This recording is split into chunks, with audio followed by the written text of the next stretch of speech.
For Father's Day, I used my life savings to buy my dad a six-figure Mercedes. His thank you?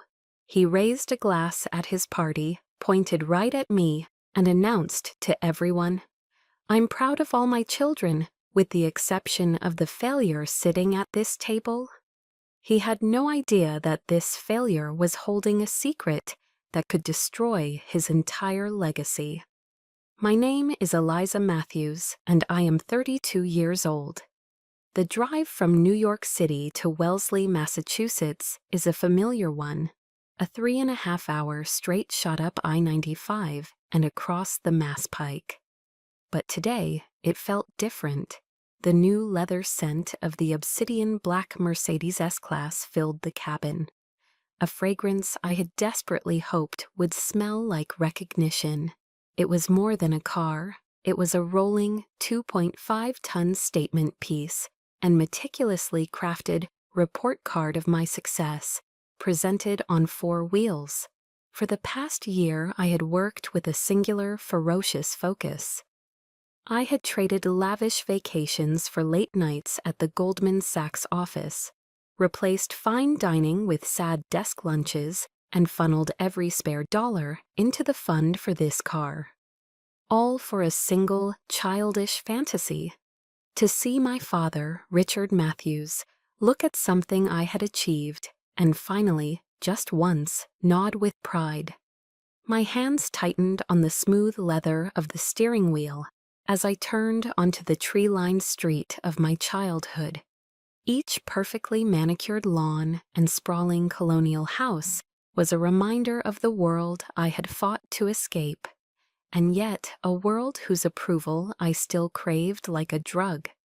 Hope is a stubborn, foolish thing. It flickered in my chest, a tiny, vulnerable flame against the hurricane of my past experiences.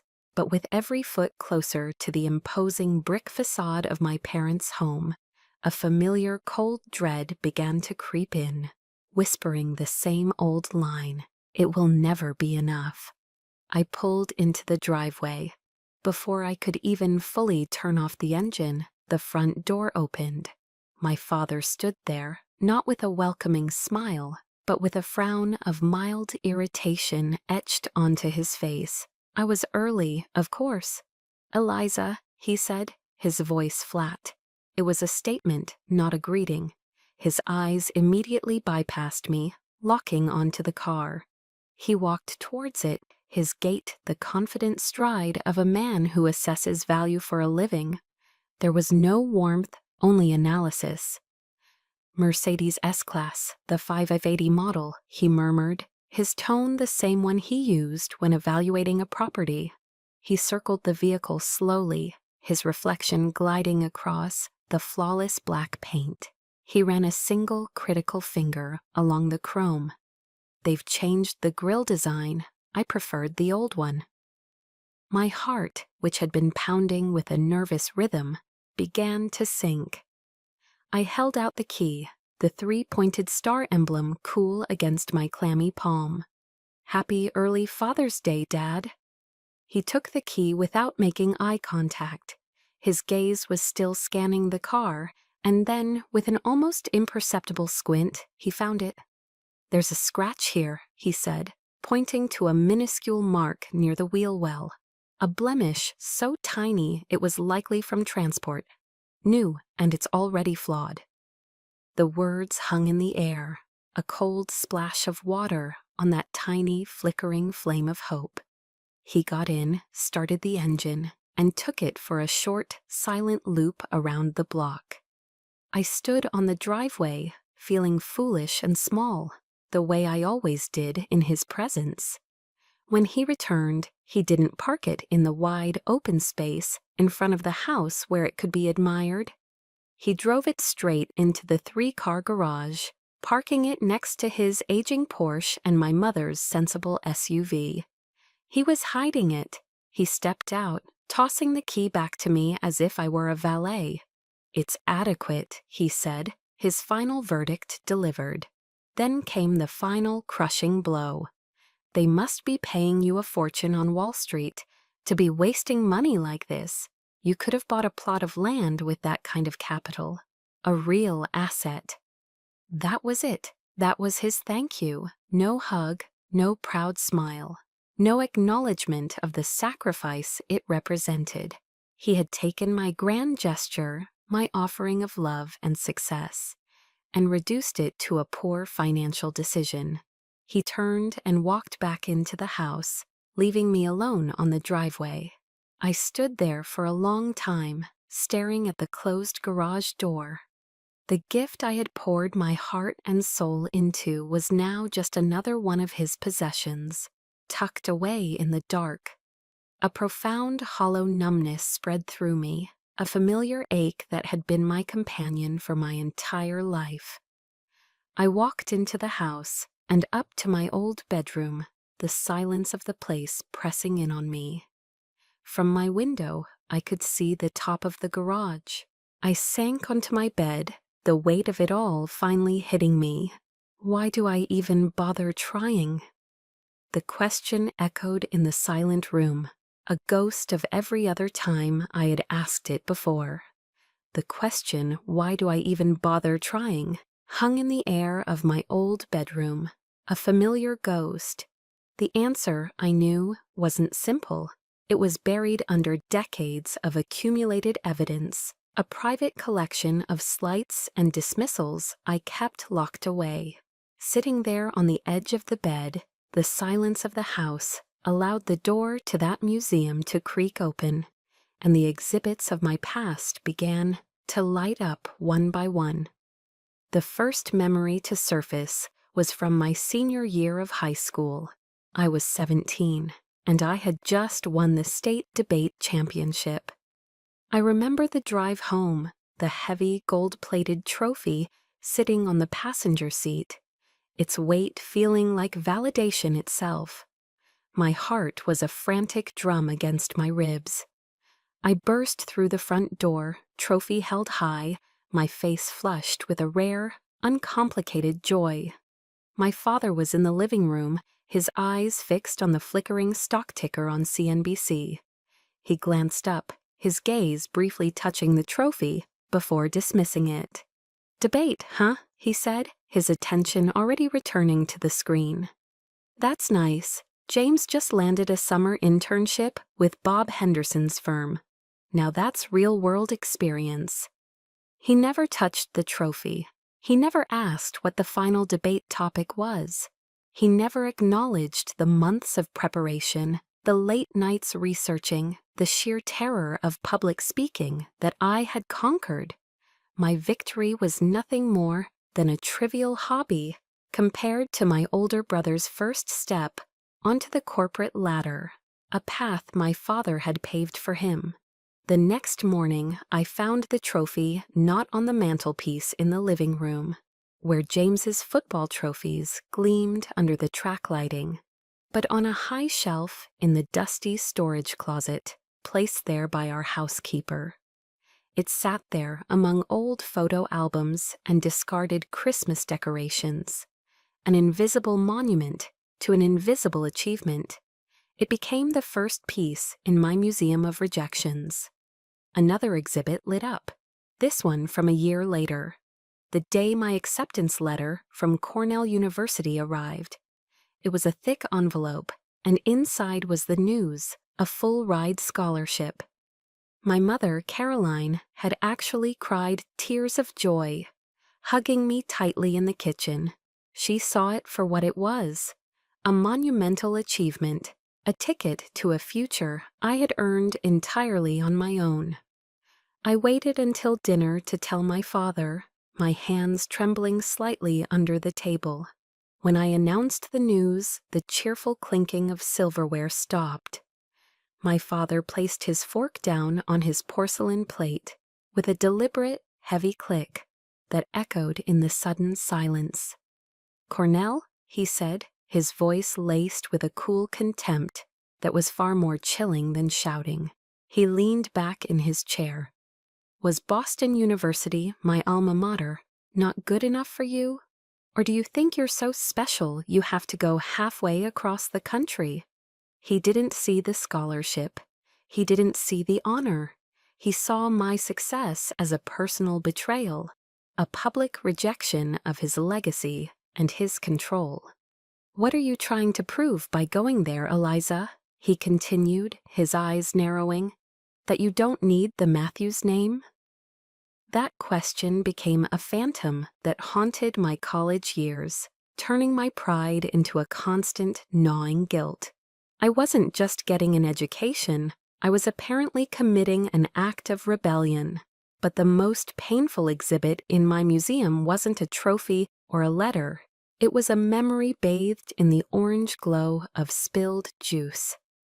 I was 12. We had a new Persian rug in the dining room, an expensive acquisition my father was immensely proud of. My hand slipped, and my glass of orange juice tumbled, creating a sticky, vibrant stain on the cream-colored silk. My father's rage was immediate and terrifying. "You clumsy, useless girl," he roared, his voice bouncing off the high ceilings. "Do you have any idea how much that cost?" Tears welled in my eyes, blurring his furious face. I turned my gaze to my mother, a desperate, silent plea for help, for a shield, for a single word of defense. But my mother, my warm and loving mother, just crumpled. Her shoulders sagged, her eyes darted to the floor, and she rushed to the kitchen for a cloth, muttering apologies to my father for me. She never once looked at him and said, "Richard, stop. She's just a child. It was an accident." Her silence was a wall, solid and impenetrable. It was a message far crueler than my father's words. It told me I was utterly alone in my own home. The protection a child is supposed to take for granted, the unconditional defense from a parent, was a language my family simply did not speak. Not to me, anyway. Staring out the window of my bedroom now at the same manicured lawn, the same silent, imposing houses, it all became painfully clear. These weren't isolated incidents. They were a pattern, a lifelong curriculum designed to teach me my place. The outsider, the disappointment, the one who was not and would never be enough. A cold resolve began to form in the pit of my stomach, pushing aside the familiar ache of sorrow.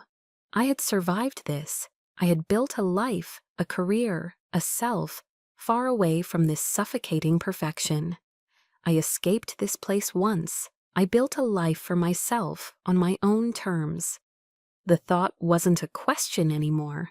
It was a statement of fact. And it was the first brick in a new foundation. I'm sure many of you have a museum of your own, a collection of achievements no one applauded, of efforts no one saw. Have you ever won a trophy that your family treated like a worthless decoration? If you've ever felt that way, share the story of your invisible trophy in the comments. Let's let each other know that we're not alone in this fight for recognition. The statement I made to myself in my childhood bedroom, "I escaped this place once," was true.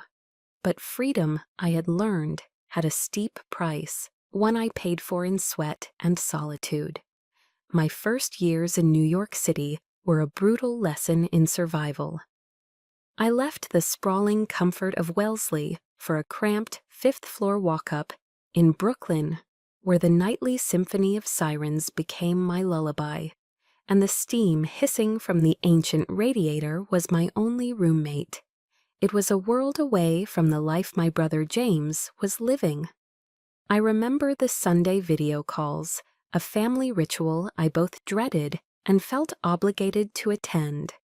I'd angle my laptop to hide the peeling paint on my wall, forcing a smile as James, framed by the floor-to-ceiling windows of his luxurious Back Bay condo, a graduation gift from our father, casually mentioned his golf game at the country club with one of Dad's business partners. While he was networking on the 9th hole, I was surviving on instant ramen and cheap coffee, saving every dollar to pay for a financial modeling course that I hoped would give me an edge. While he was being groomed, I was grinding. I worked 16-hour days at Goldman Sachs, not out of some grand ambition, but out of a primal fear. The fear that if I failed, I would prove my father right. I would be exactly who he always thought I was.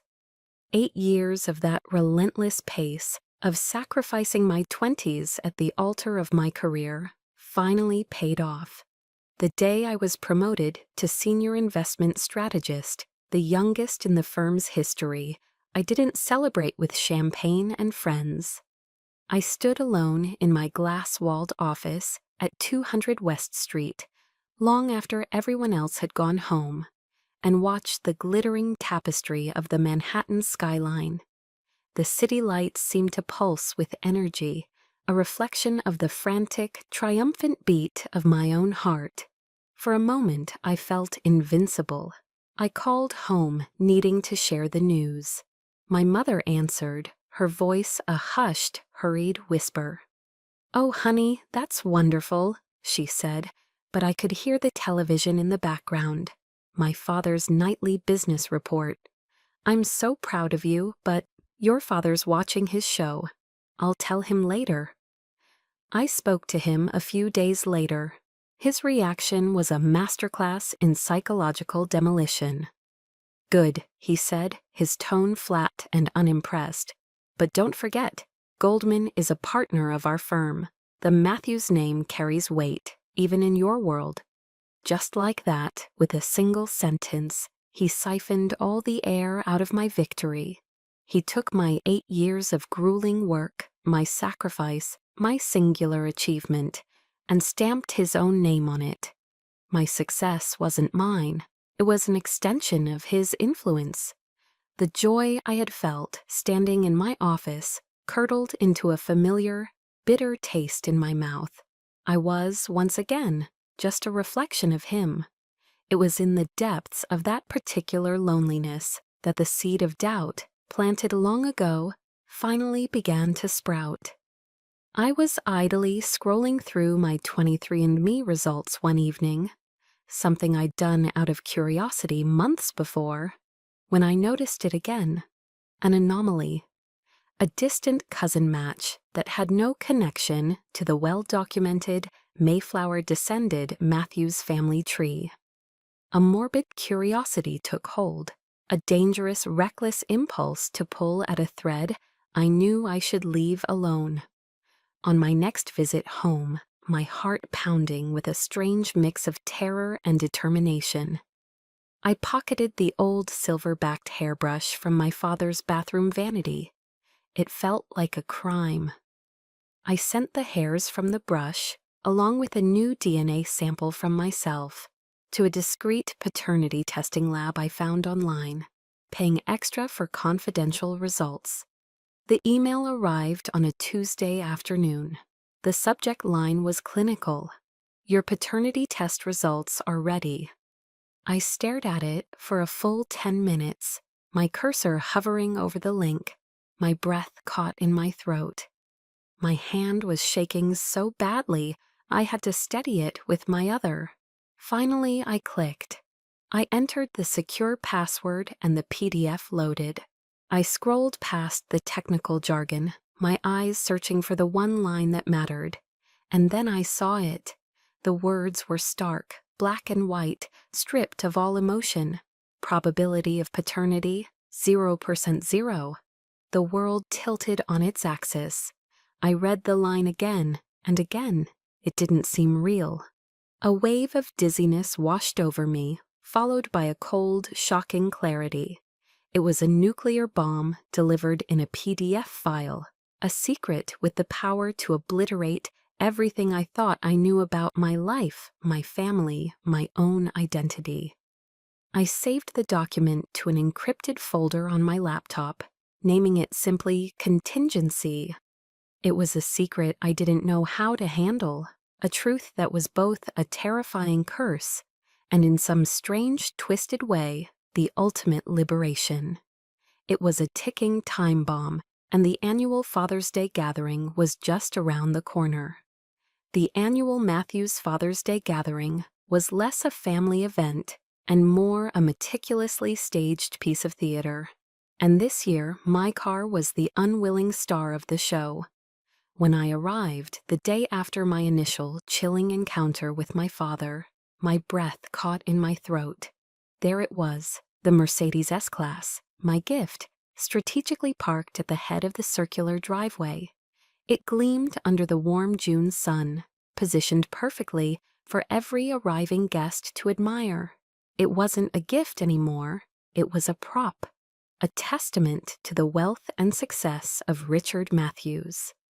My father was standing beside it, a master of ceremonies in his element, dressed in a tailored navy blue suit that probably cost more than my first car.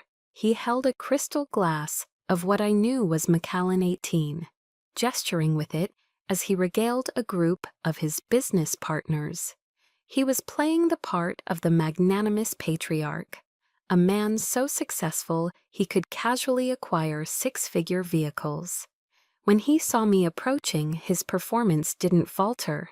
He simply gave me a curt, dismissive nod, the kind one might give to a caterer, before turning his attention back to his audience. I was invisible. My mother rushed out to meet me, her smile tight with anxiety. "Eliza, you look lovely," she whispered, her hand finding mine. It was cold and clammy, a familiar sign of her nervousness. She was a gentle soul caught in the orbit of a tyrant, and her warmth was always tinged with fear. The performance continued as my brother James arrived with his family. His wife, Catherine, a woman who seemed airbrushed to perfection, gave me a look that was a masterclass in polite indifference before gliding past. James, the golden boy, clapped our father on the back, his eyes fixed on the car. "Wow, Dad, beautiful new ride," he boomed, his voice carrying across the lawn. "Treating yourself, huh?" I held my breath, a foolish part of me still waiting for a sliver of truth. For my father to say, "No, this was a generous gift from your sister." Instead, Richard let out a hearty, practiced laugh, a laugh that was all for show. "Well, son," he declared, loud enough for everyone to hear, "success has its privileges. A man has to treat himself sometimes." The words struck me with the force of a physical blow. In front of his partners, his friends, and his own family, he had publicly erased me from my own act of love. He had stolen my gesture, my sacrifice, and claimed it as a monument to his own success. The air felt thick, hard to breathe. I felt a gentle squeeze on my arm and turned to see my younger sister, Sophia. She was the only one whose eyes held genuine warmth. "I heard about the promotion, Liz," she murmured, her voice a small anchor in the swirling sea of pretense. "That's incredible, truly." Her simple, honest words were a stark contrast to the grand deception playing out on the lawn. I tried to retreat, to find a quiet corner on the sprawling patio, but the pain was relentless. I watched as my father led group after group of guests on a tour of the Mercedes, proudly pointing out its features with a level of enthusiasm he had never, not once, shown for any of my accomplishments. Later, as I passed his study on my way to the powder room, I overheard his voice through the partially open door. He was speaking with one of his oldest partners, a man I'd known my whole life. "Oh, the car?" my father was saying, his voice dripping with condescending amusement. "Eliza bought it. The girl's always been desperate for attention. A little success in New York, and she thinks she's a Rockefeller." He paused, and I could practically hear the smirk in his next words. "But she forgets, without the foundation I built, without the Matthews name opening doors she doesn't even know about, she'd be nothing." That was it. That was the knife twisting. It wasn't just that he had stolen the credit, it was that he had poisoned the motive. My gift wasn't an act of love, it was a pathetic cry for attention from a daughter he fundamentally believed was nothing without him. The quiet dignity I had been clinging to all day began to crumble. A cold fury, slow and deep, started to build within me. Before I could process the new wound, James cornered me by the French doors leading to the garden. The superficial charm he wore for the guests had vanished, replaced by the familiar look of disdain he reserved for me. "Listen, Eliza," he hissed, his voice low and threatening. "Dad's having a good day. Don't you dare ruin it with that long face of yours. We all know you're just trying to make a scene." He leaned in closer. "And cut it out with all the weird questions about Mom's past you've been asking. Just be grateful for what you have. Everything you are is because of him. Don't you ever forget that." He walked away, leaving me standing there, the pieces clicking into place. This wasn't just a dysfunctional family. It was a system, a carefully constructed hierarchy designed to protect the king and his chosen heir, and I was the designated threat to its stability. The harmony James was so keen to protect was built on a foundation of lies and my silent compliance. But I could feel that foundation starting to crack. The carefully constructed calm I had been desperately holding on to shattered just before the dinner bell rang. James found me in the library, cornering me between a towering shelf of leather-bound classics and the cold, unlit fireplace. The room, meant to be a sanctuary of quiet contemplation, instantly became an interrogation chamber. The mask of the charming host he wore for the guests dissolved, revealing the cold, hard face of the family enforcer. "Listen here, Eliza," he hissed, his voice a low, menacing current under the surface of the party's cheerful murmur. He took a deliberate step closer, invading my personal space with the same sense of entitlement he moved through the world with. "Dad is having a great day, a perfect day. Don't you dare ruin it with that miserable long face of yours. It's embarrassing." His eyes narrowed into slits. "And I swear if I hear you asking one more weird question about Mom's past, there will be consequences. You're upsetting her, and you're upsetting the balance of this family." He jabbed a finger in my direction, the gesture sharp and accusatory. "Who do you think you are? You're a banker, that's it. That little apartment in the city, that fancy job. Every single thing you have is a byproduct of what Dad built. It's because of the Matthews name, so do us all a favor and remember your place." He didn't see me as his sister, he saw me as a liability, a loose cannon threatening the fragile, fraudulent harmony that served his interests so perfectly. His words were a brutal affirmation of the family's unspoken constitution.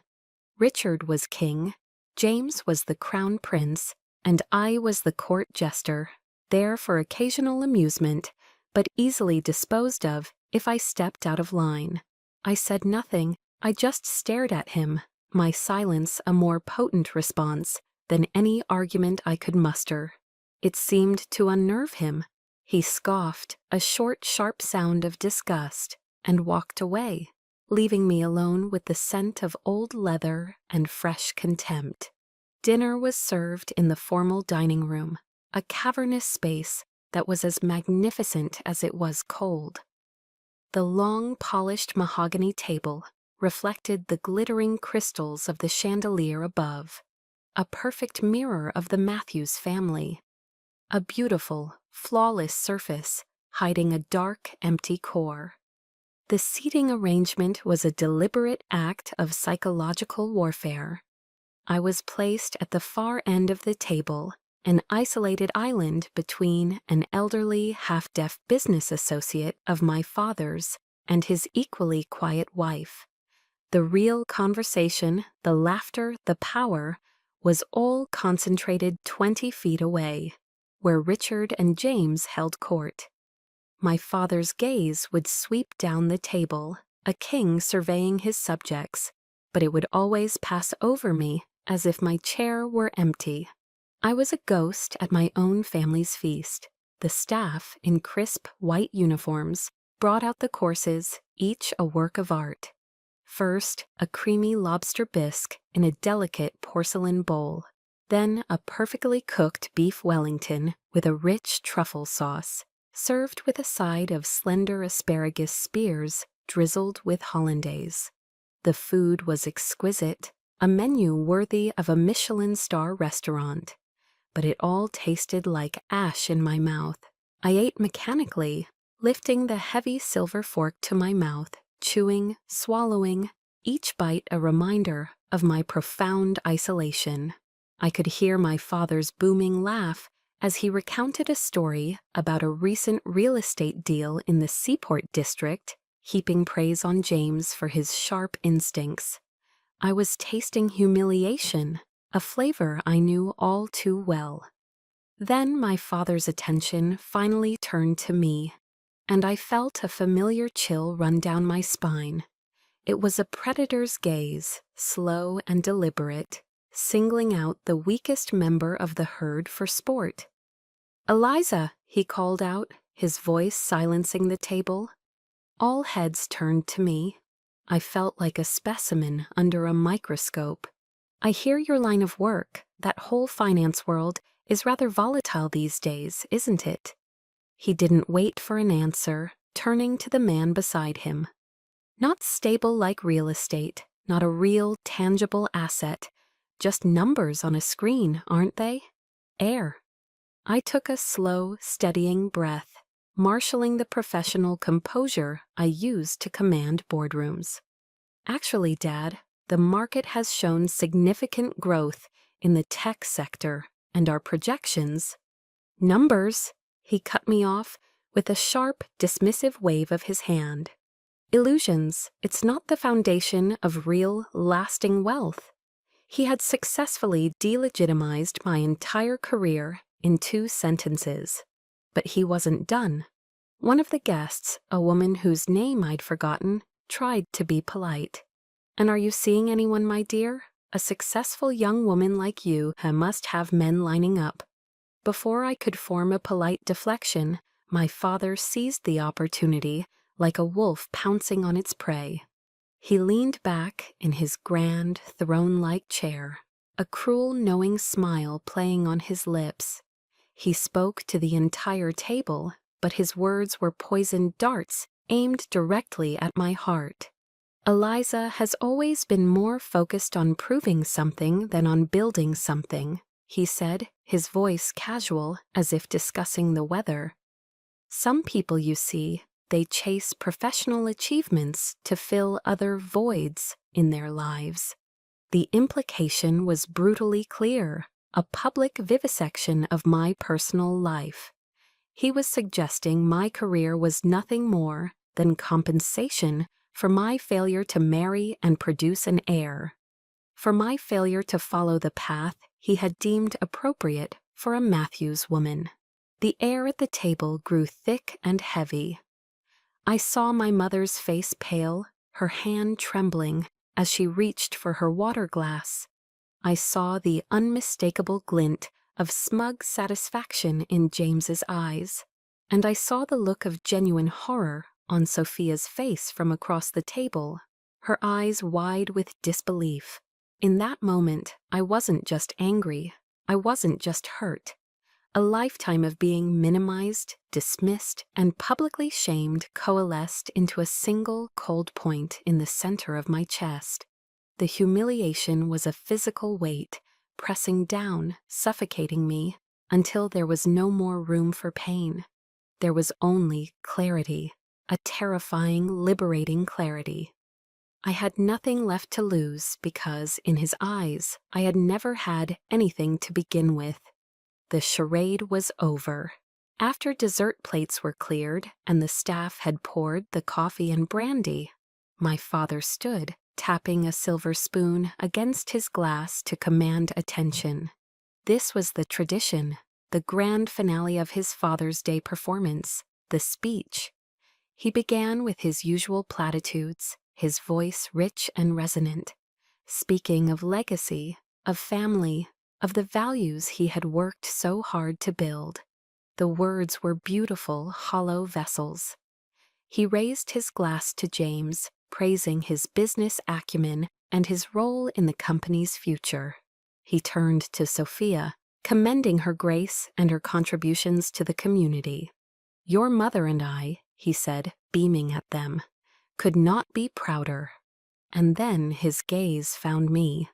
The room, which had been filled with murmurs of approval, fell utterly silent. The air grew heavy, thick with anticipation. He let the silence stretch, a showman milking the moment. "As I reflect on the achievements of my children," he said, his tone shifting, becoming more ponderous, more philosophical, "I am reminded of how different the definition of success can be."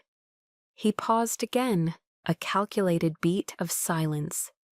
"I am proud of all my children," he declared, and in that single deceptive moment, a foolish, battered shard of hope flickered within me. But then came the executioner's blow. He continued, his voice laced with the precise cruelty of a surgeon's scalpel. "With the exception of the failure sitting at this table." The words didn't just land, they detonated. A profound, deathly silence consumed the room, broken only a second later by a few uncertain, nervous laughs from guests who assumed it must be some kind of harsh family joke. But I knew. I saw the triumphant sneer on James's face. I saw the absolute horror dawn on Sophia's. I saw my mother's hand fly to her mouth, her face a mask of white terror. This was no joke. This was a public sentencing. I felt the blood drain from my face, a cold, rushing tide that left me numb. My ears roared with a sound like rushing water, drowning out the world. 32 years of striving, 32 years of desperate, aching hope, 32 years of trying to be good enough, smart enough, successful enough. All of it, my entire life's effort, was incinerated in the space of a single brutal sentence. I had come here seeking a crumb of approval, and instead I had been handed a public execution. The final fraying thread that had tethered me to the fantasy of a loving, accepting father snapped. It didn't just break, it disintegrated into dust. There were no tears left. There was no more begging for a love that was never there to begin with. There was only a vast, cold, silent emptiness. And then something strange happened in that void. Instead of crumbling, instead of the hot shame I had expected, an unnatural calm washed over me. It was the eerie stillness at the eye of a hurricane. The pain had reached a threshold so absolute that it had short-circuited my emotional system. On the other side of that agony wasn't despair, but a chilling, crystalline freedom. I no longer cared what any of these people thought. Their opinions, their judgments, their condescending laughter. It was all just noise from a world I no longer belonged to. They had no power over me anymore. I looked directly at my father. It was like seeing him for the first time, not as the towering figure of my childhood, not as the man whose approval I had spent a lifetime chasing, but as a stranger. A cold, cruel stranger who happened to share some of my history. The dynamic between us had irrevocably shifted. I was no longer the pleading child. He was no longer the judge. In that profound glacial silence, I knew exactly what I had to do. It wasn't about revenge. Revenge was a hot, messy emotion, and all I felt was ice. This was about truth. It was about reclaiming the narrative of my own life. It was for me. Slowly, deliberately, my movements measured and calm, I placed my hands on the table and began to stand. The scrape of my chair against the hardwood floor was the only sound in the cavernous dining room. Every eye was on me, a sea of shocked, curious, and horrified faces. The glacial calm that had settled over me held firm, a shield of ice against the fiery humiliation. I was no longer the defendant in this courtroom. I was taking the stand. "Thank you, Father," I began, my voice clear and steady, cutting through the thick silence with an unnerving precision. "Thank you for that enlightening speech." I met his gaze across the long table, a look of pure, cold fury beginning to replace the confident smugness in his eyes. He wasn't used to being challenged. I held his stare, refusing to back down. I've spent 32 years trying to earn an approval that was never going to be granted. Tonight, I finally understand why. I let that statement hang in the air for a moment, letting the weight of it settle on everyone present. Success in the world of Richard Matthews has never been about objective achievement, has it? It's always been about compliance. It's about his children serving as mirrors, reflecting his own glory back at him. I paused, my eyes sweeping over my brother's stunned face. Anyone who fails to provide that perfect reflection is, by definition, a failure. My hand moved slowly, with deliberate intent, to the designer clutch purse sitting on my lap, the same purse that held the key to the Mercedes. But it held something else, far more valuable now. I unclasped it with a soft click. With a grace I didn't know I possessed, I reached inside and retrieved a single, crisp white business envelope. I held it between my thumb and forefinger, a piece of paper that felt as heavy as a slab of granite. "I bought you a car, Dad," I said, my voice dropping slightly, drawing everyone in. Because a childish part of me still hoped that a grand enough gesture could somehow bridge the mysterious gap between us. I've spent 3 decades blaming myself for your inability to show me affection, for your coldness. My gaze flickered to my mother, whose face was now as white as a sheet, her eyes wide with a dawning, frantic terror. She knew what was coming. I turned my eyes back to the man at the head of the table. "I never understood that the problem wasn't with my actions," I said, my voice clear and ringing. "It was with my DNA." A collective gasp sucked the remaining air out of the room. It was a physical sound, a wave of shock that rippled from one end of the table to the other. My mother made a small, strangled noise, like a wounded animal. James's jaw had dropped, his smugness replaced by utter disbelief. Sophia just stared, her hands covering her mouth. I took a few steps forward, my heels clicking purposefully on the floor. I walked to the center of the table and placed the white envelope directly beside my father's half-full snifter of brandy. It lay there, stark and unassuming, a silent bomb in the middle of their perfect, polished world. "This is for you," I said, my voice devoid of all emotion except a final biting irony. "Happy Father's Day." And with that, I turned my back on him. I turned my back on all of them. I didn't wait for a response. I didn't give him the satisfaction of a reaction. I didn't give anyone a chance to argue, to deny, to shout.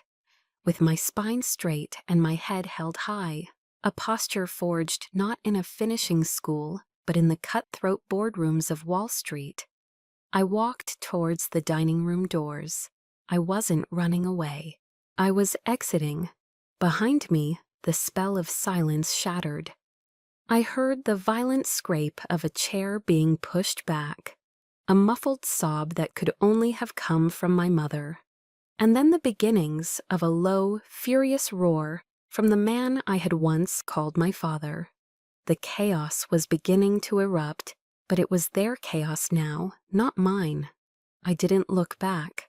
I simply pushed open the doors and stepped out into the hall, leaving the wreckage of their perfect evening behind me. I stepped out of the house and into the cool, damp air of the June evening. and the first breath I took felt like a resurrection. It was as if I had been submerged underwater for my entire life and had just broken the surface. My lungs, tight and constricted for so long, finally expanded fully, greedily, taking in the sweet, earthy scent of freshly cut grass and the delicate fragrance of the night-blooming jasmine my mother tended by the porch. The rhythmic, high-pitched chirping of crickets in the garden suddenly seemed to fill the world, a vibrant, living sound that was infinitely louder and more real than the cacophony of rage and shattered pretense I had left behind me. That noise, the implosion of the Matthews dynasty, was no longer my problem. I did not look back. I refused to grant the house that final piece of me, that last backward glance of sentiment or regret. The imposing brick facade, with its warm, glowing windows that promised a sanctuary that was never there for me, no longer represented home. It was just a building now, a beautifully constructed lie, a museum of pain. And I had just turned off the lights and locked the doors for good. My gaze was fixed on a single, gleaming object, the obsidian black Mercedes, sitting proudly and patiently at the head of the driveway. It was no longer a desperate offering, a sacrificial lamb laid at the altar of my father's impossible approval. It was my spoils of war, my chariot, my escape pod, fully fueled and ready for launch. I walked towards it with a steady, unhurried pace, each step on the flagstone path feeling lighter than the last. The crushing weight of 32 years of trying to please an unpleasable man, of contorting myself into a shape that might finally be acceptable, had been lifted. All that was left was me, raw and new and undefined. My hand was perfectly steady as I reached into my purse and retrieved the spare key fob. I pressed the unlock button. The sharp electronic chirp cut through the night's tranquility like a starting pistol, a signal for the beginning of my real life. The car's lights flashed once, a welcoming beacon in the encroaching darkness. I opened the heavy driver's side door and slid into the plush Napa leather seat. It molded to me as if it had been waiting. I closed the door, and the chaotic sounds from the house were instantly muffled, replaced by a profound, luxurious silence. I took a deep, deliberate breath, inhaling the rich scent of new leather and my own newfound freedom. This smell, this car, this moment, it was all mine. It had been paid for with my 80-hour work weeks, my skipped lunches, my relentless solitary grind in a city that eats people alive. It did not belong to Richard Matthews. It belonged to me. I pressed the engine's start button. The V8 engine purred to life, not with a roar, but with a low, confident hum that vibrated through the seat and up my spine. It was the most beautiful music I had ever heard. It was the sound of my own power, my own agency, awakening from a long and fitful slumber. The ambient lighting inside the cabin glowed softly, and the large digital display lit up a clean slate. The headlights blazed to life outside, cutting two brilliant swaths of white light across the perfectly manicured lawn, illuminating the grotesque perfection of the life I was leaving behind. I put the car in reverse, my hand firm and certain on the gear selector. For the first time in this place, I was in complete control. As I began to back out of the long circular driveway, my eyes flickered to the rearview mirror out of a lifetime of habit, of always checking behind me. What I saw would be seared into my memory forever, a final satisfying tableau. The grand front door of the house flew open with such force that it slammed against the brick wall. The sound lost to me, but the violence of the motion clear. And there he was, Richard Matthews, the titan of industry, the master of control, the patriarch who demanded respect and obedience above all else. He stood there, framed in the doorway, but he was no longer a titan. He was just a small, frantic man, his expensive Italian suit disheveled, his silver hair in disarray. In his hand he clutched the white envelope. He held it as if it were a venomous snake that had just bitten him, the single sheet of paper that had just detonated his entire world. His face, usually a mask of stern composure, was a grotesque contortion of pure, unadulterated rage and disbelief. His mouth was open, stretched in a silent, guttural scream that I couldn't hear but could feel through the thick, soundproof glass of the car. It was the howl of a king who had just been dethroned by his own discarded pawn. The shriek of a man whose carefully constructed reality had just been exposed as a fraud. His empire of lies, his precious legacy, had just been fractured by a single undeniable truth. That was the image I wanted to keep. Not the powerful, intimidating figure who had haunted my entire existence, but this, a frantic, sputtering man, rendered completely and utterly powerless, his authority shattered. The man who had spent a lifetime calling me a failure was now facing the ultimate, inescapable failure of his own making. I didn't hesitate. I didn't pause to savor the moment. There was no need. I had already won. I turned my eyes forward to the open road, shifted the car into drive, and pressed my foot down on the accelerator. The Mercedes responded instantly, surging forward with a smooth, powerful grace that felt like a promise. I steered it onto the quiet suburban street, leaving the house, the man, and a lifetime of rejection, shrinking in my rearview mirror until it was nothing more than a faint glow in the darkness.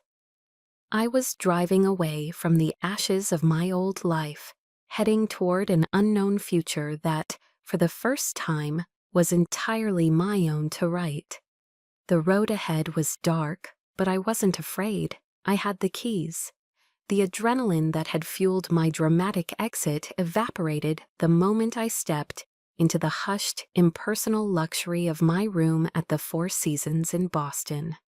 It was a fortress of anonymity, a stark contrast to the emotionally charged battlefield I had just fled. Exhaustion, deep and bone-weary, washed over me. I dropped my purse on the king-sized bed and sank into a plush armchair, the silence of the room a welcome balm. But the peace was short-lived. I connected my phone to the hotel's Wi-Fi, and the world I had just left behind came screaming back to life. My phone began to vibrate violently against the polished wood of the side table, a relentless, angry buzzing. The screen lit up with a barrage of notifications.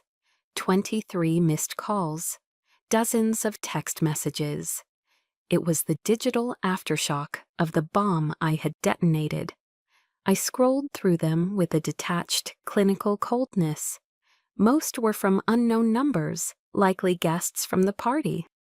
But the ones that mattered stood out. The first was from James. It was short and venomous. "You destroyed this family tonight. You are a poisonous snake." I felt a pang not of hurt, but of a strange final sadness. He had made his choice. The second was an email forwarded to my personal account from my work address. The sender was from a prestigious Boston law firm. The message was brief, formal, and brutal. "On behalf of our client, Mr. Richard Matthews, we demand the immediate return of the 2024 Mercedes-Benz S-Class, VIN number ending in 7852, which is registered in his name. Failure to comply will result in legal action. He wasn't my father anymore. He was a client. The car wasn't a gift. It was an asset to be recovered. It was exactly what I expected. But then, amidst the storm of vitriol and legal threats, My phone rang again. The caller ID read Sophia. I answered, my voice barely a whisper. "Hello? Liz, are you okay?" she whispered back, her voice frantic and laced with tears. I could hear muffled shouting in the background. "It's chaos here, absolute chaos. Dad is screaming at Mom. She's locked herself in her room. The guests, they all just fled." She took a shuddering breath. "I don't care about any of that. I needed to tell you that I love you, okay? That doesn't ever change." Her words were a lifeboat in the middle of a raging sea. I clung to them, the first genuine human connection I had felt all night. "I love you too, Soph," I managed to say, my own voice cracking for the first time. "I'm okay. I'll call you tomorrow." A few hours later, long after the city outside had quieted, a new message appeared. It was a long wall of text from my mother. My heart hammered against my ribs as I began to read. It was a confession, 32 years in the making. She told me about a man named Thomas Keller. Her first love, a penniless artist her wealthy parents had forbidden her to see. She had gotten pregnant with me before she ever met Richard. Richard, ambitious and eager to marry into her family, knew the truth. In a move that was part chivalry and part shrewd business transaction, he had agreed to marry her anyway, promising to raise me as his own on one condition. She had to sever all ties with her past, to erase Thomas Keller from her life completely. The final lines of her text were blurred by my tears. "But he never forgave you, Eliza. He never forgave you for being a constant reminder of the one thing he couldn't own completely, my past. Every time he looked at you, he saw another man. I am so sorry. I was a coward for letting you endure it for so long." The words didn't heal the wounds, but they illuminated the darkness. They provided a reason, a tragic, pathetic reason, for a lifetime of coldness. The mystery was solved, but the pain remained. I spent the next few days in a daze, ordering room service and staring out at the Boston Common, letting the truth settle into my bones. Then I decided to act. I didn't want revenge or money. I just wanted context.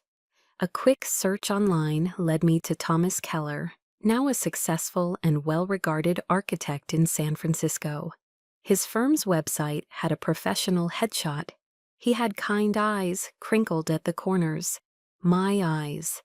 With trembling fingers, I composed a careful clinical email. I stated my name, my date of birth, and the fact that a recent DNA test had revealed a discrepancy. I didn't ask for anything. I just stated the facts, then hit send before I could lose my nerve. The reply came less than 24 hours later. "Dear Ms. Matthews," it began, "I am in receipt of your email. To say that I am in shock would be a profound understatement. I will need some time to process this information. However, I want to be very clear. I would like to meet you. As it happens, I have a business trip to New York City next month. If you are willing, I would be honored to buy you a coffee. Sincerely, Thomas Keller." The civility, the respect, the immediate offer of a meeting without demands or accusations. It was a language I barely understood. It was a stark, glaring contrast to the cold, legal threat I had received from the man who had raised me. One door had slammed shut, violently and permanently. But it seemed another one I never even knew existed, was creaking open. 6 months after the explosion that had irrevocably altered the landscape of my life, Thanksgiving arrived. I wasn't in my sleek, modern apartment in New York, nor was I in the cold, cavernous dining room in Wellesley. I was in Sophia's cozy, slightly cluttered apartment in Cambridge, the air thick with the warm, comforting scents of roasting turkey, sage stuffing, and pumpkin pie. The sound of laughter and the clinking of glasses filled the small space. It felt more like home than my childhood house ever had. The Mercedes was long gone. After a brief but pointed negotiation between my lawyer and Richard's, the car was returned and I was promptly reimbursed. I took that money, the symbol of my misguided sacrifice, and invested it in a fund for my own future, not for a fleeting moment of approval. The silence from Richard and James had been absolute, a gift I hadn't known I needed. My relationship with my mother, Caroline, was a work in progress. We spoke on the phone weekly, our conversations slow and careful, as we navigated the wreckage of the past to build something new and more honest. And twice a week, I sat in the quiet, tasteful office of a therapist, a kind woman who was helping me untangle the 32 years of knots in my soul. Healing wasn't a miracle, it was hard, conscious work. I had met Thomas Keller the month after that fateful Father's Day. We met for lunch at a quiet Italian restaurant in the West Village, a neutral ground for us both. He was a calm, gentle man with a warm smile and kind eyes that crinkled at the corners, just like mine. There were no dramatic, tearful embraces, no grand declarations. It was better than that. It was real. We talked for hours, not about the past, but about the present. We talked about architecture and financial markets, about our shared love for historical biographies and jazz music. He told me stories about my mother when she was young, before the fear set in.